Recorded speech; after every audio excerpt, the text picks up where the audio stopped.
প্রিয় শিক্ষার্থীবৃন্দ, তোমাদের ইন্টারমিডিয়েট অ্যাকাউন্টিং দ্বিতীয় অধ্যায়ের যে ডিসপোজাল, যেটা আমরা এর আগে পড়েছিলাম, 82 নাম্বার অঙ্ক, MS হাসান অ্যান্ড ব্রাদার্স, সে অঙ্কটার আজকে আমি তোমাদেরকে দ্বিতীয় পার্টটি করে দেখাবো। তোমরা আগের যে ক্লাস সেটা নিশ্চয়ই তোমরা দেখেছো। সেখানে আজকে আমরা শুধু লেজারটা করার চেষ্টা করব। কেমন? গত ক্লাসে আমি তোমাদেরকে লেজারটা দেখাতে পারিনি। এখন আমরা লেজারটা কিভাবে করব দেখো। যেহেতু এটা ডিমিসিং ডিক্লাইনিং ব্যালেন্স মেথড, এই মেথডে আমরা যেটা জানি যে সবসময় সম্পত্তির ক্ষয়কৃত মূল্যটাই আমরা পরবর্তীতে ব্যালেন্স হিসেবে দেখাই। দেখো অঙ্কটা আমি আবার একটু তোমাদেরকে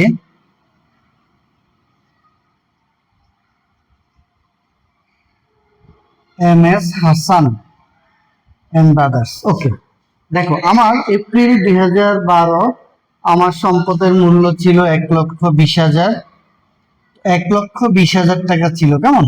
তাহলে এপ্রিল ডিসেম্বর 2012-তে আমার সম্পদের ডেপ্রিসিয়েশন ছিল 16,200।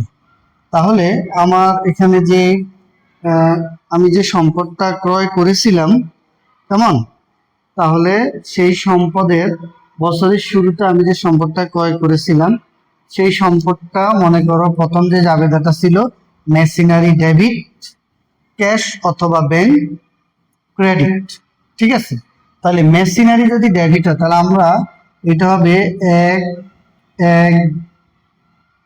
1/4/12। কেমন?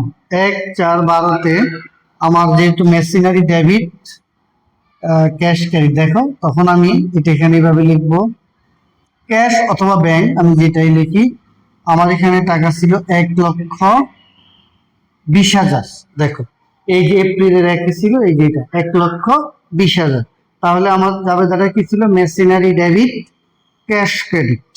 তাহলে আমি যেহেতু মেশিনারির লেজার করছি এবং তাহলে আমি এখানে এই ক্যাশটাকে ডেবিটে বসাবো, কারণ আমি তো মেশিনারি করছি, জাবেদা তো মেশিনারি ডেবিট। ওকে, এবার দেখো ডিসেম্বর 31, 2012 আমার এই সম্পত্তির ডেপ্রিসিয়েশন কত ছিল?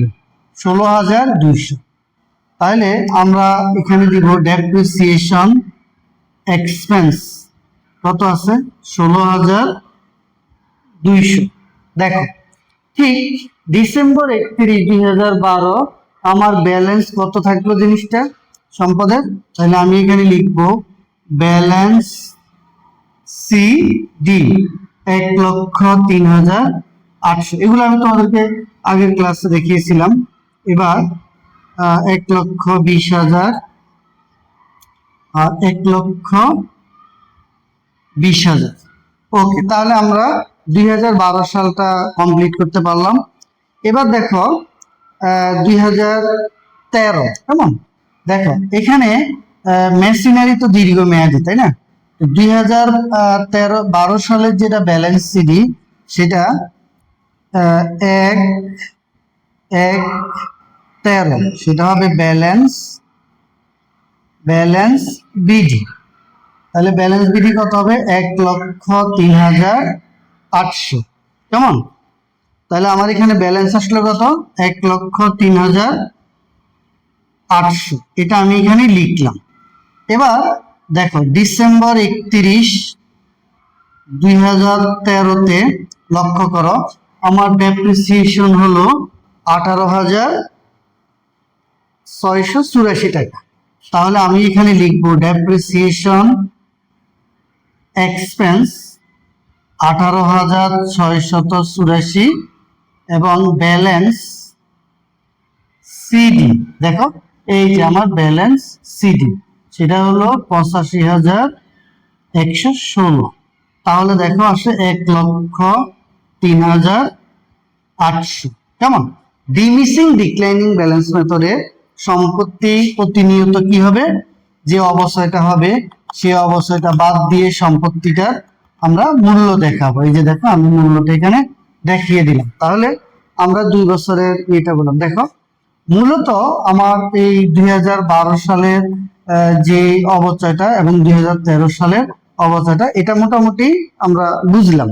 এরপরে যে ঘটনাটা আমাদের এখানে 2013 থেকে 13-14, এটা হলো 2014। দেখো 2014-তে এখানে দুটো বিষয় আছে।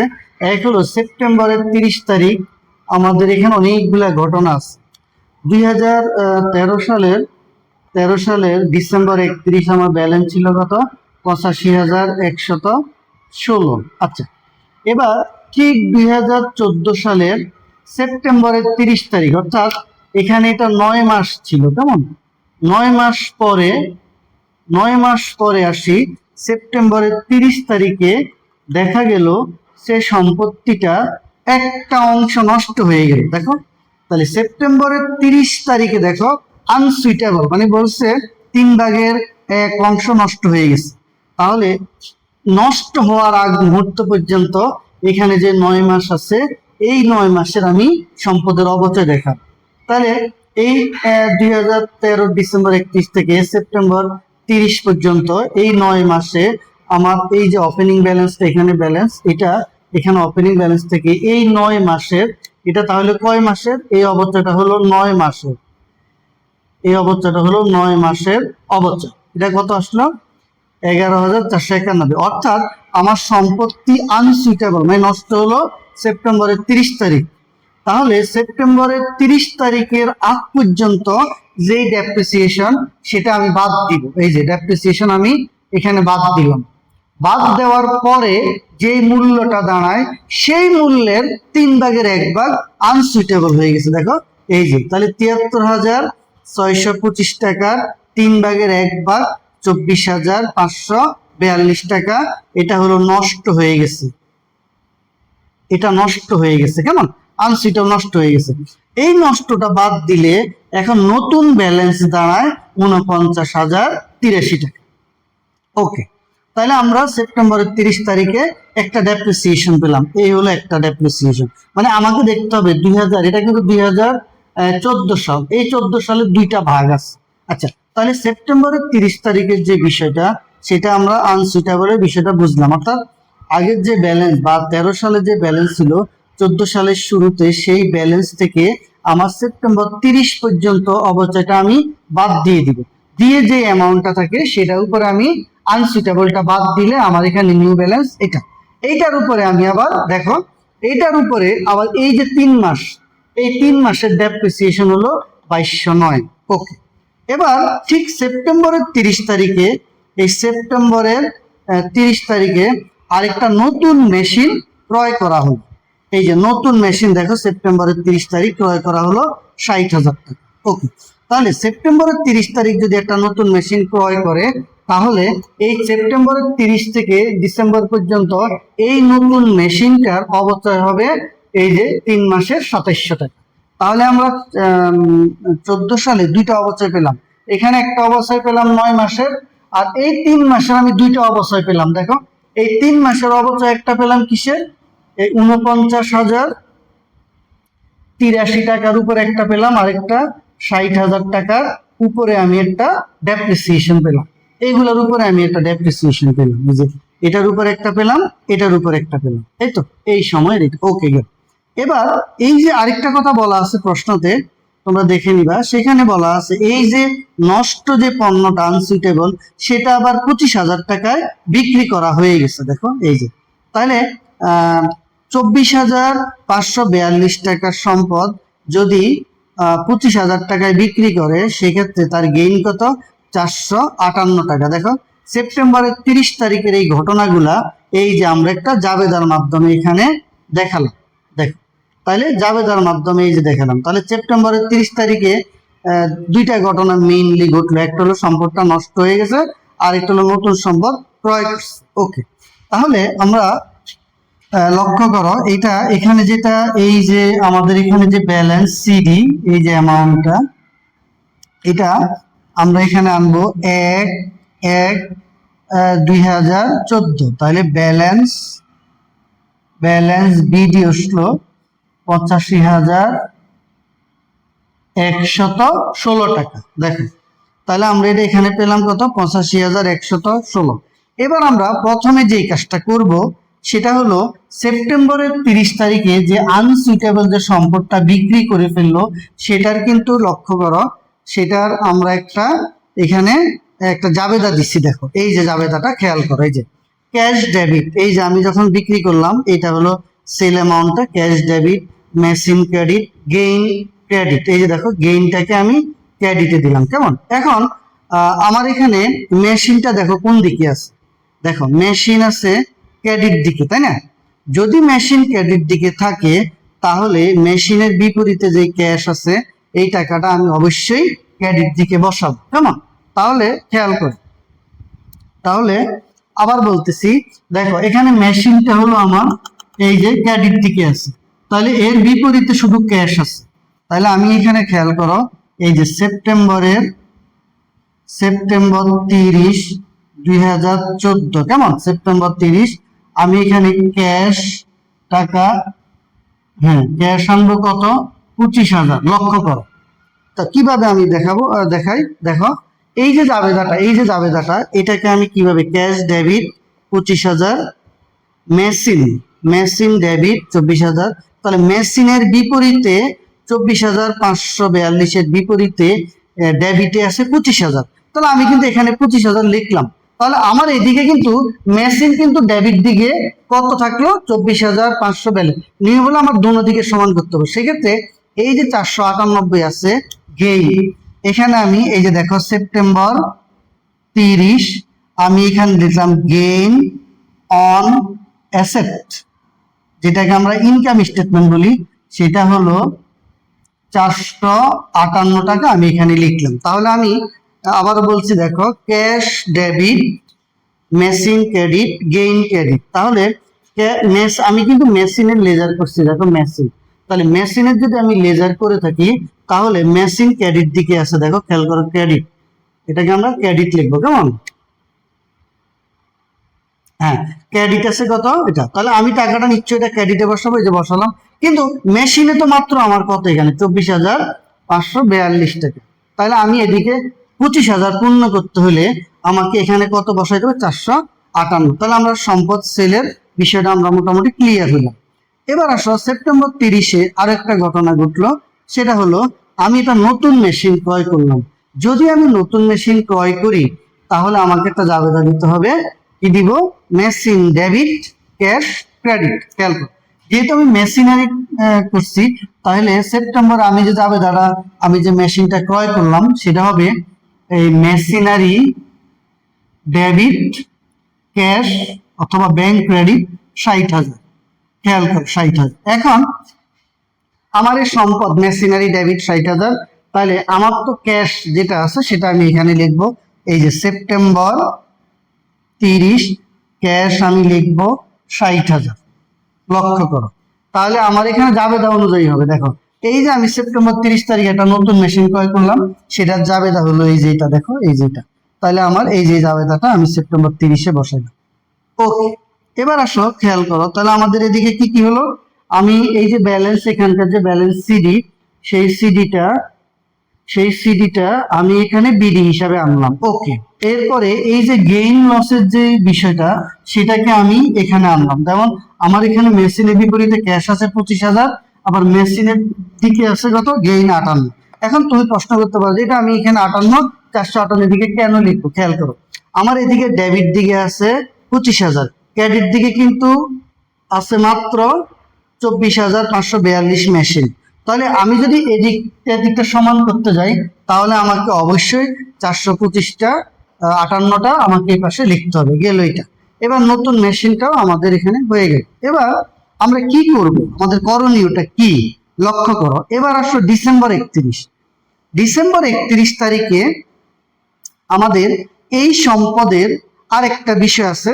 সেপ্টেম্বর 30 তারিখে তাহলে আমাদের কি গেল? গেইন। এই যে আনসুইটেবল সেটার গেইন গেল, এটার জাবেদা দিলাম আমরা আনসুইটেবল। কেমন? আর একটা নতুন মেশিন ক্রয় করলাম, আমি সেটার জাবেদাও দিলাম। এবার আমি যেই কাজটা করব সেটা হলো এই যে দুইটা ডেপ্রিসিয়েশন ছিল, দেখো এই যে সেপ্টেম্বর 14তে একটা ডেপ্রিসিয়েশন ছিল, এই একটা, আবার এই একটা, তাহলে টোটাল, তাহলে আমি এই ডিসেম্বর 31-এ আমার টোটাল ডেপ্রিসিয়েশন দাঁড়ায়, এখানে দেখো এই যে টোটাল ডেপ্রিসিয়েশন দাঁড়ায় এই 4,900, এটা হলো এই 3 মাসের, আর সেপ্টেম্বর 30-এর হলো কত 11,900, তাহলে 11,491, তাহলে 16,000 আমি এখানে দিব, হ্যাঁ দেখো 16,200, কেমন দেখো এখানে আছে 16,400, এই 16,400, তাহলে এই এই এইটার এই এখন আমার এখানে সম্পত্তি বিক্রয়ও শেষ, গেইনও শেষ, আনসুইটেবলের বিক্রয়টাও শেষ। এবার আমি দিব ডেপ্রিসিয়েশন, তাহলে আমরা এখানে এই যে দেখো ডিসেম্বর 31 আমরা ডেপ্রিসিয়েশন এক্সপেন্স আমাদের কত 16,400, তাহলে আমরা কি পেলাম, এখানকার ব্যালেন্সটা এখানে পেলাম, দিলাম, এরপরে গেইন লসটাকে এখানে অ্যাডজাস্ট করলাম, এই যে অ্যাডজাস্ট করলাম, করার পরে আমার বছর শেষে ডেপ্রিসিয়েশন কত, এই যে ডেপ্রিসিয়েশন দেখো এটা 9 মাসের, এটা আর এটা 3 মাসের, এই 60,000 প্লাস এই যে 49,000 নিয়ে ব্যালেন্স, সেটা হলো এই 4,900, তাহলে 16,400 টাকা ডেপ্রিসিয়েশন পেলাম, কেমন, তাহলে 16,400 টাকা ডেপ্রিসিয়েশন পেলে এখানে দেখো আমাদের এখানে কত দাঁড়ায় সম্পদ হলো 85,000 আর 60,000 আর হলো 458, তাহলে দাঁড়ায় 1,45,000, 1,45,574, তাহলে 1,45,574। এবার আমি এখানেও লিখব যে 1,45,574, তাহলে আমার এখানে বাকি যে টাকাটা আসবে ডিসেম্বর 31 সেটা হবে ব্যালেন্স সিডি, তাহলে ব্যালেন্স সিডি দাঁড়াবে 1,04,474 টাকা, সরি 174 টাকা। আমি আবারও বলছি, দেখো আমি আবার তোমাদের একটু বুঝিয়ে দিচ্ছি। প্রথম হলো 2012 সালে আমার একটা ডেপ্রিসি সম্পদ ছিল 1,20,000, সেটার 1 বছর পরে এই যে এই 1,20,000 কিন্তু দেখো আমি এখানে দিলাম, এরপরে এই 9 মাস পরে আমার এই সম্পদের আমার ডেপ্রিসিয়েশন হলো 16,200, দেখো 16,200 ডেপ্রিসিয়েশন, এরপরে আমার ব্যালেন্স থাকলো 1,03,800, এই যে 1,03,800, এটা গেল 13 সালে। দেখো এটা যখন আমি এদিকে আনবো ব্যালেন্স বিডি, এখন 13 সালে আসি, আমার ডেপ্রিসিয়েশন হলো 18,684, দেখো 18,684, এখানে আসি 18,684, আবার নিউ ব্যালেন্স গিয়ে দাঁড়ালো 85,000 কত সিডি, এটা এই গেল 13। 14তে আসি, আমি আবারও বলছি আমার দুইটা ঘটনা ঘটছে, একটা হলো আমার একটা সম্পদ আনসুইটেবল ছিল, সেটাকে আমি একটা অংশ বিক্রি করে ফেলছি, এই যে এইটাকে এটার থেকে এই যে ডেপ্রিসিয়েশন বাদ দেওয়ার পর যে ব্যালেন্সটা থাকে, এই ব্যালেন্সটার 3/1 আমি বাদ দিয়ে দিচ্ছি, মানে আর নষ্ট হয়ে গেছে। এটা করার পরে ওই যে 24,542 সেটা আমি এখানে বিক্রি করে ফেলছি, দেখো 25,000, তাহলে সেখানে আমার একটা গেইন হলো। আবার আমি সেপ্টেম্বরের 30 তারিখে আরেকটা সম্পদ ক্রয় করলাম 60,000, তাহলে আমি এখানে দুইটা, একটা কিনলাম, একটা হলো আমি বিক্রি করে ফেললাম। যেটা আমি ক্রয় করলাম সেটার জাবেদা হলো এই যে ব্যালেন্স, এই যে cash debit, machinery debit, cash credit, এই জন্য মেশিনারি আমি এদিকে দিলাম, এটা ওকে।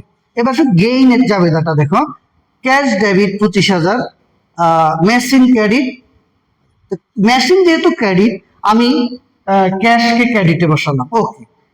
এবার মেশিন এবং আমার গেইন মিলিয়ে দুইটা মিলিয়ে 25,000, ওইটাকে আমার পূর্ণ করতে হবে। কেন আমি মেশিন এদিকে দিব না, মেশিন তো এখানে আসছেই, তাহলে এদিকে আমি যদি মেশিন এদিকে এই যে দেখো আমার এটা যদি 458 টাকা আমি এখানে বসাই, তাহলে আমার এই পাশে 25,000, এদিকেও 25,000 মিলে যাবে, ওকে। এরপরে আসো আমার এই যে 14 সাল তার এই 9 মাসের ডেপ্রিসিয়েশন আর হলো এই 3 মাসের ডেপ্রিসিয়েশন মিলিয়ে আমার আসছে 16,400, এই 16,400 টাকা আমার ডেপ্রিসিয়েশন আমি 2014 ডিসেম্বরে দিব। দেওয়ার পরে আমার এদিকে ডেবিট দিকে ব্যালেন্স হলো 1,45,574 টাকা, এবং ক্রেডিট দিকে আমার ব্যালেন্স সিডি হলো 1 লক্ষ কত 8,000। এইটাকে আমি আবার 2015-তে ব্যালেন্স বিডি হিসাবে 1,04,174 টাকা হিসাবে আমি দেখাবো। কেমন? তোমরা অবশ্যই লাইন বাই লাইন দেখবা, বুঝবা। যদি না বুঝো তাহলে অবশ্যই তোমরা আমাকে কমেন্ট করবা, আমি পরবর্তীতে তোমাদের আরো ক্লিয়ারলি ব্যাখ্যা দিয়ে বুঝিয়ে দেবো। ঠিক আছে? সবাই ভালো থাকবা, ধন্যবাদ সবাই।